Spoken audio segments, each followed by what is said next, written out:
ہرگز ایسا نہیں جو لوگوں کا خیال ہے، دین ان کے خیالات پہ نہیں چل سکتا۔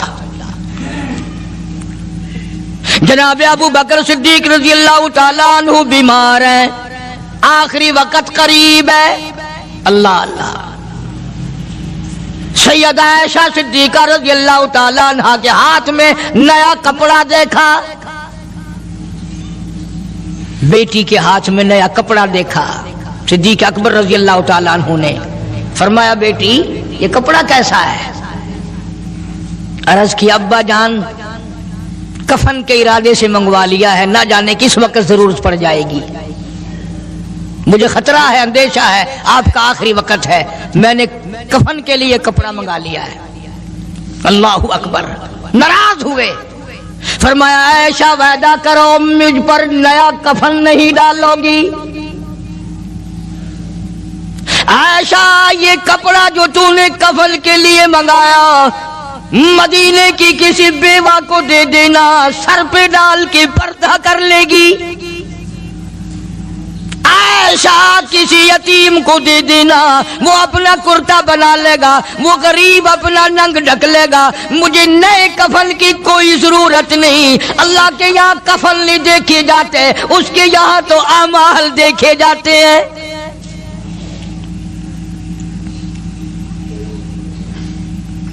حضرت عائشہ رضی اللہ تعالیٰ عنہ نے اصرار کر دیا، ابا اجازت دے دو، اب تو میں نے منگا لیا ہے، اب تو میں نے منگا لیا ہے، دنیا کیا کہے گی؟ وقت کا حکمراں، وقت کا بادشاہ، نبی کا جانشین کو کفن بھی نہیں ملا۔ پھر دوسرا رخ اختیار کیا ہے صدیق اکبر سب کا جو رضی اللہ تعالیٰ عنہ، فرمایا عائشہ او میری بیٹی، نبی کریم صلی اللہ تعالی علیہ وسلم کا آخری وقت تیری گود میں آیا، تیرے سامنے آیا، تو نے آقا مدنی صلی اللہ علیہ وسلم کا آخری وقت دیکھا۔ حضرت عائشہ رونے لگی، ہاں میں نے دیکھا، سب کچھ مجھے معلوم ہے، پر عائشہ شہنشاہ کائنات کا کفن بتا۔ اس مدنی کریم صلی اللہ علیہ وسلم کا، دو جہان کے بادشاہ کا، یتیموں کے وارث کا، بیواؤں کے سہارے کا، دو جہان کے سردار، دو جہان کی رحمت حضرت محمد کریم صلی اللہ علیہ وسلم کا کفن بتا۔ حضرت عائشہ رونے لگی، عرض کی ابا جان جن کپڑوں میں سرکار اس دنیا سے تشریف لے گئے ان کپڑوں میں 12 پیوند تھے، 12 ٹاکیاں تھی۔ فرمایا عائشہ پھر تیرا کیا خیال ہے، میرا محبوب ٹاکیوں میں گیا ہو میں نئے پہن کے جاؤں؟ جن کپڑوں میں میری وفات ہو یہی میرے کفن میں استعمال کرنا، یہی کپڑے مجھے کفن میں دے دینا جو میرے جسم پہ ہیں، اس لیے کہ جب میں اپنے آقا سے ملوں گا تو شرمندگی نہ ہو۔ اور آج ذہن یہ ہے کہ میت کے کپڑے کو ہاتھ بھی نہ لگانا، پہننا تو درکنار، ہاتھ لگانے کو تیار نہیں، گھر میں رکھنے کو تیار نہیں، یوں لکڑی سے اٹھا کر پرے پرے پھینکتے ہیں، آگ لگاتے ہیں، نہلانے والے کو دے دیتے ہیں، وہ بھی نہیں پہنتا، یوں ہی گلیوں میں نالیوں میں پھینک جاتا ہے۔ نہ تیرا باپ مرا، جب تجھے نفرت ہے کپڑوں سے، مردہ نوانے والے کا وہ ماما لگتا ہے، وہ کیوں پہننے؟ عرض کرنے کا مقصد یہ کہ ان حضرات کی زندگی تو دیکھو، اور وفات شریف سے پہلے 2.5 برس جو وظیفہ لیا، جو تنخواہ لی سرکاری خزانے سے، خیبر کی زمین بیچ کر صدیق اکبر رضی اللہ تعالیٰ عنہ نے 2.5 برس کی تنخواہ کا حساب کر کے وہ ساری تنخواہ جو لی تھی بیت المال میں واپس داخل کر کے پھر دنیا سے رخصت ہوئے۔ جو تنخواہ لی تھی 2-2.5 سال میں وہ ساری کی ساری واپس کر دی جناب ابو بکر صدیق رضی اللہ تعالیٰ عنہ نے، کہ میں مسلمانوں کا پیسہ کھا کے نہیں مرنا چاہتا، چاہے تنخواہ کے طور پر تھا، کل قیامت میں میرے لیے رکاوٹ نہ بن جائے۔ آج مجھے اور آپ کو تو یہ تلاش بھی نہیں کہ اپنا حلال کے پیسوں سے کفن تو بنا کے رکھ لیں، ایئر کنڈیشن کا ہر وقت ذکر ہے، گھر میں ہونا چاہیے، فریج ہونا چاہیے، پنکھے ہونے چاہیے، یہ ہونا چاہیے، کار ہونی چاہیے، موٹر ہونی چاہیے، یہ ہونا چاہیے، اور کبھی گھر میں یہ ذکر بھی ہوا کہ حلال کا کفن بھی ہونا چاہیے۔ وہ کدھر سے آئے گا؟ اس کے لیے کون انتظام کرے گا؟ کون ہم نے گھر میں پیدا کر رکھا ہے جو اس وقت یہ بات دیکھ کر کفن لائے گا؟ اس لیے قرآن کریم نے اعلان کر دیا، لوگوں اپنا سب کچھ پاک صاف بن کے دنیا سے جاؤ، اپنا بدن بھی پاک ہو، عمل بھی پاک ہو، پیٹ بھی پاک ہو، کفن بھی پاک ہو۔ ان ساری میں وہ بات کرتا ہوں جس سے نہ دیوبندی بچے، نہ بریلوی بچے، نہ شیعہ بچے، نہ سنی بچے۔ موت کا جھٹکا تو سب کو لگنا ہے نا، اور ایسا لگتا ہے لاکھوں برس تک منہ کڑوا رہتا ہے۔ جناب صدیق اکبر رضی اللہ تعالیٰ عنہ نے وہ تنخواہ جو لی تھی ساری زندگی میں، وہ بھی بیت المال میں واپس کر دی، اور تمام کے تمام لوگوں کے حقوق چکا دیے۔ باقی جو بات رہی وہ سیدھی کمتر مرحوم کہتا ہے، ادا صدیق دا اسلام تے قرضہ بقایا ہے، اجا صدیق دا اسلام تے قرضہ بقایا ہے، جتا جس دے ہاتھوں اس آخری ضامن دسایا ہے، وصولی دا نہ چنتا نہ لکھوایا صحابہ نے۔ مدنی کریم صلی اللہ تعالی علیہ وسلم کے جانثار، نبی کا یار، نبی کا وفادار، ہر وقت کا ساتھی اسی غم میں رہتا ہے۔ اور وصیت کی کہ مجھے غسل دینا، میرے انہی کپڑوں میں دفن کرنا، اور فرمایا میرا جنازہ اٹھا کر حجرے مبارک کے سامنے لے جانا،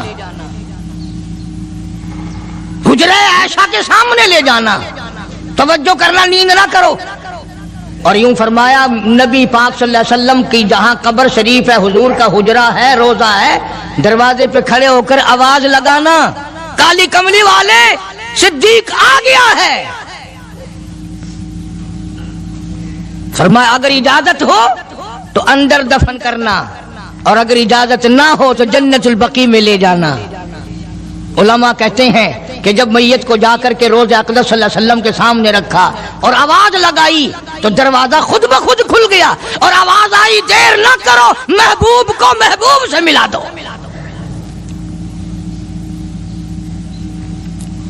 کیا شان ہے ان لوگوں کی، کیا عظمت ہے ان لوگوں کی۔ ساری زندگی اس محبت میں، عظمت میں، اکرام میں گزاری جو اس کائنات میں کوئی اس قدر اکرام کر نہیں سکتا۔ مدینہ پاک میں ایک وقت ایسا بھی آیا کہ دشمنوں نے مدینے کے گورنر کو گانٹھ لیا، اس کو رشوت دی، پیسے دیے، اور کہا کہ ہمیں اجازت ہونی چاہیے، ہم روضہ اقدس کو کھود کر ابو بکر صدیق اور فاروق اعظم کی لاشیں نکالنا چاہتے ہیں یہاں سے۔ چنانچہ حاکم وقت نے پیسے کھا کر اجازت دے دی۔ شمس الدین سراج ایک بزرگ ہے جو اس وقت مدینہ پاک یعنی روزے کے متولی ہیں، مسجد نبوی کے متولی ہیں، گنبد خضرا صلی اللہ علیہ وسلم کے محافظ اور نگہبان ہیں۔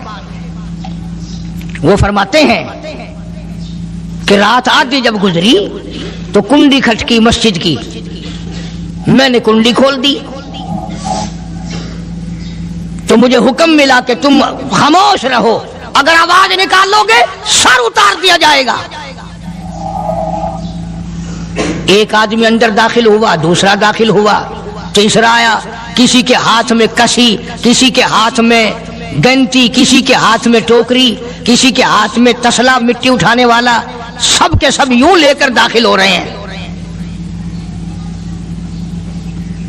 اور مجھے یہ کہا گیا کہ یہ جو کچھ کرتے ہیں روکنا نہیں، کسی کو بتانا نہیں۔ شمس الدین سراج بزرگ رحمت اللہ علیہ کہتے ہیں وہ جب 40 کے 40 اندر داخل ہو گئے، پچھلے نے مجھے اشارہ کیا دروازہ بند کر دے، اب کسی اور کو اندر نہ آنے دینا۔ وہ اللہ والا کہتا ہے مجھے بتا تو دیا گیا تھا دونوں جلیل القدر صحابہ حضرت شیخین کی بے ادبی کریں گے، قبر کھود دیں گے، ان کی میت نکال لیں گے۔ فرماتے ہیں میں نے دروازہ بند کر دیا، میں سجدے میں گر گیا، مولا اور میرا بس نہیں، میرا کوئی چارہ نہیں، میری حکومت نہیں، میری فوج نہیں، میرا لشکر نہیں، میرے پاس توپ نہیں، میرے پاس لشکر نہیں، او میرے مولا میں نے سنا ہے جیسے نبوت کا محافظ تو ہے، اسی طرح صدیق کی صداقت کا، فاروق کی عدالت کا بھی تو ہی نگہبان ہے۔ مولا میری موت بھیج دے میں نہ دیکھوں۔ شمس الدین سراج بزرگ کہتا ہے کہ اللہ کا حکم ہوا، میں نے بھی دعا تو کی تھی رو رو کے، میرے دیکھتے دیکھتے، توجہ کرنا لفظ سمجھو، میرے دیکھتے دیکھتے مسجد نبوی میں زمین پھٹی اور بمائے ٹوکریوں کے بمائے سامان کے 40 کے 40 کو زمین نگل گئی۔ اللہ تم سب کو مدینے پاک جانا نصیب فرمائے۔ وہ جو قالین بچھے ہوئے ہیں نا، کسی پرانے عرب سے اب بھی پوچھ لینا، لمبا کالا کالا نشان لگا ہوا ہے، یہ نشانی ہے کہ وہ کالے جو تھے نا اندر کے کالے وہ سب یہاں کا رکھ ہوئے ہیں، یعنی خدا صدیق اکبر کا، فاروق اعظم کا، نبی کے یاروں کا اتنا بڑا محافظ ہے، جو بدنیت سے آئے تھے ان سب کو زمین نگل گئی۔